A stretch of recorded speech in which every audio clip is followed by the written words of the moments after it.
Bless his heart, Cloyd never should have told him he ordered all those new trucks. Man, is he still out there? Hi, I'm Cloyd White, White Ford Lincoln Mercury in Winsboro, your Ford truck headquarters. He'll be all right, he just needs a little rest. So come see us today for a deal that really sticks. And welcome back, 6:35 on the show. Time now to welcome Representative Charlie Melanson to the show. Good morning, sir. Good morning. Good to be with y'all. Thank you for coming north to talk with us. Oh, it's always good to be in Monroe. All right, of course, you are running for Senate against Senator David Vitter. Now we'll get to, you have a Louisiana listening tour coming up. You're going to be in Monroe and Ruston. We'll get to that in just a moment. But first, we want to kind of introduce you to our viewers. Sure. Kind of, tell us what you're all about. We want to talk about domestic issues to begin with, of course, health care.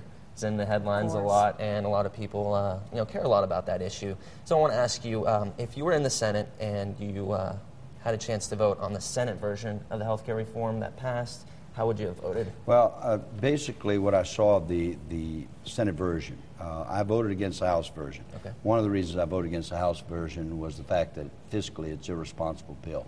Secondly, there was the pro-life issue that was not addressed at all, or was addressed but in the wrong way. Senate version had a similar problem. I don't think they've reconciled that. That in itself would have caused the Louisiana representative to not be able to vote for the bill. The fiscal issue is the most important. How do we make sure that we are providing health care that is affordable, that doesn't tax people to the extent that they still can't afford it? What I see of the Senate bill right now that passed, it provides more health insurance or availability and affordability. Well, the affordability is the problem. A person making $15,000 a year or $20,000 a year still cannot afford $5,000 out of their check for health insurance. So the reality is I don't know that this bill gets us to where we need to go. The previous bill that we had in the House version took us to financial disaster.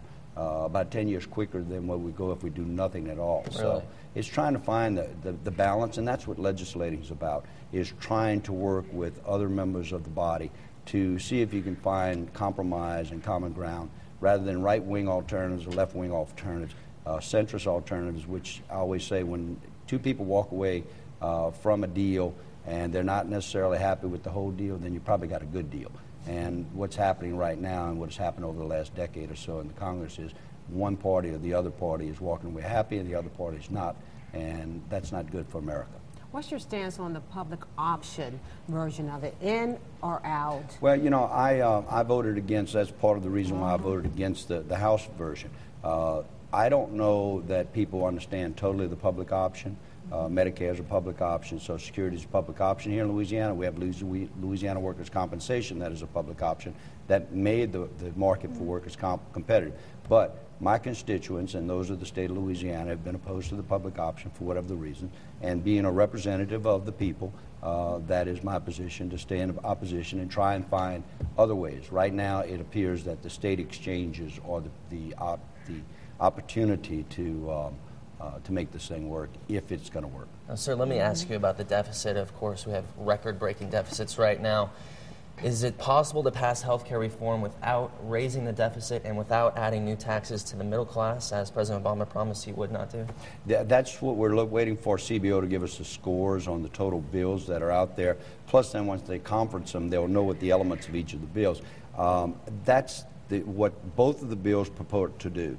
The House bill didn't do that. Right. It actually, the cost curve after the first 10 years went out. The first 10 years is the one that they're going to really score. But we need to score it for 10, 20, 30 years out, because we really need to know what this is going to do to the fisc of the United States and to the people that are paying health insurance individually, or the business person that's running it. So what they're saying right now, preliminarily to getting a score from CBO, is that the Senate version, in effect, reduces the deficit, I think, by $189 billion over 10 years. We need to see what those numbers are. We need to see if those numbers are correct.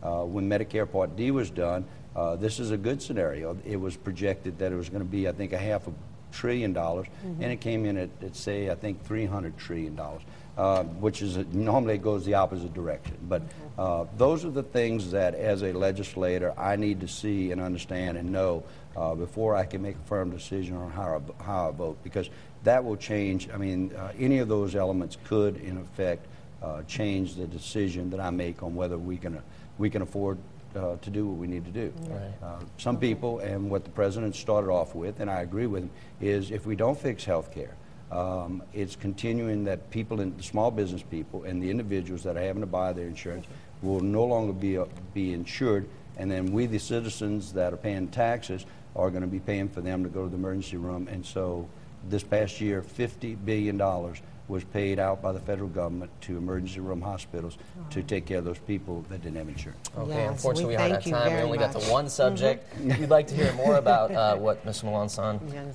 thinks about various subjects, he'll be at Lee's at 9 a.m. this morning, in Monroe, and in Ruston, at the old fire station at 11:30. So thank you so much for joining us. Thanks. Good to be with you. Sir. All right, let's check on your weather now.